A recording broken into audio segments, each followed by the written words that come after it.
छत्रपती संभाजीनगरमध्ये इंधन टंचाई आहे। आताची महत्त्वाची बातमी आपण पाहतोय। पेट्रोल, डिझेल, सीएनजी साठी रांगा लागलेल्या आहेत। इंधन टंचाई सध्या छत्रपती संभाजीनगरमध्ये निर्माण झालेली आहे। त्यामुळे तिथले नागरिक हैराण झालेले आहेत। पेट्रोल, डिझेल, सीएनजी पंपावर वाहनांच्या लांबच लांब रांगा लागलेल्या आहेत आणि सातत्याने तिथे रांगा लावाव्या लागतात। केवळ थोडंसं इंधन हवं असेल तरी सुद्धा उन्हातानात या नागरिकांना तिथे तासनतास रांगेमध्ये तात्काळ उभं राहावं लागतंय।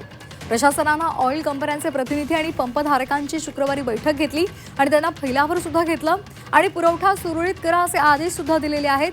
कोणत्या पंपांवर किती इंधन येतंय, कधी येणार या संदर्भात पंपधारकांना माहिती द्या असे आदेश जिल्हा पुरवठा अधिकाऱ्यांनी कंपनीच्या प्रतिनिधींना दिलेत।